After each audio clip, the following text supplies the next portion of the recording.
নমস্কাৰ টাইমেটলৈ স্বাগতম মই অভিলাষ আৰু লৈ আহিছো এটা গুৰুত্বপূৰ্ণ খবৰ আজি বৰ্ষাপাৰাত আইপিএলৰ মেচ সন্মুখত থাকিব ৰাজস্থান ৰয়েলছ বনাম CSK আৰু কি হ'ব কি নহব উৎকণ্ঠা হৈ আছে কিন্তু তাৰ মাজত ডাঙৰ খবৰ তাৰ মাজতে কিয়নো বৰষুণ হোৱাৰ সম্ভাৱনা আছে আজিৰ খেলত কোন জয় হ'ব আপুনিও কমেন্ট কৰি জনাওক আৰু আজিৰ খেলত আপোনাৰ প্ৰিয় টিম কোনটো আপুনিও কমেন্ট কৰি জনাওক কিয়নো অসম সন্তান ৰিয়ান পৰাগৰ সন্মুখত থাকিব চেন্নাই ছুপাৰ কিংছ আৰু এই সন্দৰ্ভত সবিশেষ লৈ অহাৰ চেষ্টা কৰিছো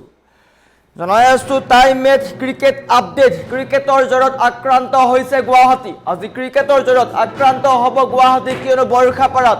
হাই ভোল্টেজ ড্ৰামা আজি বৰ্ষাপাৰাত মুখামুখি হ'ব ৰাজস্থান ৰয়েলছ বনাম চেন্নাই ছুপাৰ কিংছ ঘৰুৱা খেলপথাৰত CSKৰ বিৰুদ্ধে যুঁজিবলৈ সাজু হৈছে অধিনায়ক ৰিয়ান পৰাগ IPLৰ আজি হাই ভোল্টেজ মেচ হৈছে গুৱাহাটীত বৰ্ষাপাৰাত আজি ইতিহাস ৰচিব পাৰে অসম সন্তান ৰিয়ান পৰাগে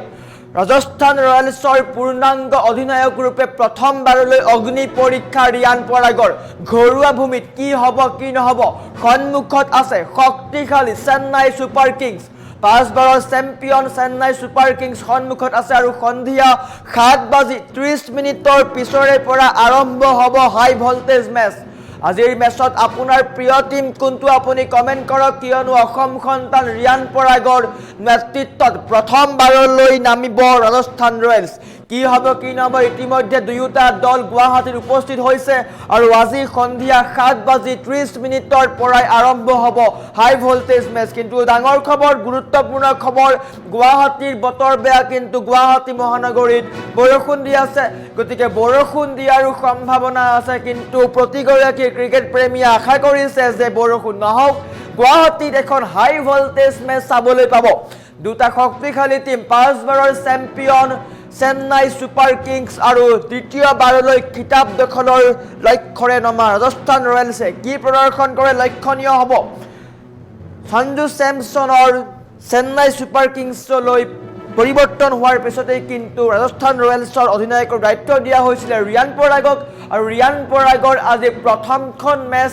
IPL 2026ৰ প্ৰথমখন মেচ ৰিয়ান পৰাগৰ অধিনায়ক ৰূপে গতিকে ৰিয়ান পৰাগে কি প্ৰদৰ্শন কৰে সেয়াও লক্ষণীয় হ'ব কেনেকৈ সমগ্ৰ টিমটোক পৰিচালিত কৰে সেয়াও লক্ষণীয় হ'ব চেন্নাই ছুপাৰ কিংছৰ দৰে শক্তিশালী টিমৰ সৈতে কি কৌশল প্ৰয়োগ কৰে সেয়াও লক্ষণীয় হ'ব গতিকে আজিৰ খেলখনত আপোনাৰ প্ৰিয় টিম কোনটো আপুনিও কমেন্ট কৰক অৱশ্যে মহেন্দ্ৰ সিং ধোনীক দেখিবলৈ পোৱা নাযাব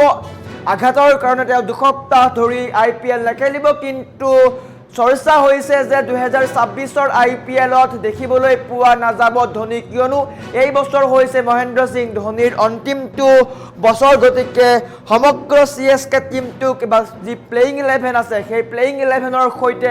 নমাৰ পৰিকল্পনা কৰিছে গতিকে আজিৰ খেলখনত সঞ্জু চেমছন থাকিব উইকেট কিপাৰ আৰু লক্ষণীয় হ'ব টছত কোন জয়ী হয় বৰ্ষাপাৰাত যিহেতু বেটিং পিটছ নিশ্চয়কৈ টছত জয়ী হৈ বেটিঙৰ সিদ্ধান্ত গ্ৰহণ কৰিব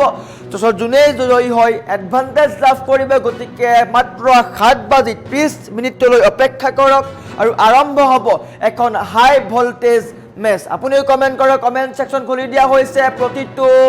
মুহূৰ্তৰ খবৰ দিম ক্ৰিকেটৰ প্ৰতিটো মুহূৰ্তৰ খবৰ দিম আৰু সন্ধিয়া 7:30 পিছৰে পৰা আৰম্ভ হ'ব হাই ভোল্টেজ মেচ এটা হৈছে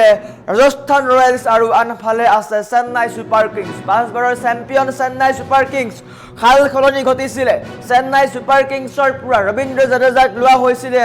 ৰাজস্থান ৰয়েলছলৈ আৰু ৰাজস্থান ৰয়েলছৰ পূৰ্বৰ অধিনায়ক সঞ্জু চেমছনক লৈ অনা হৈছিল চেন্নাই ছুপাৰ কিংছলৈ আৰু এই দুয়োটা দল মুখামুখি হ'ব কি নহব লক্ষণীয় হ'ব যুঁজখন আকৰ্ষণীয় হ'ব কিয়নো অসম সন্তান ৰিয়ান পৰাগৰ নেতৃত্বত প্ৰথমবাৰলৈ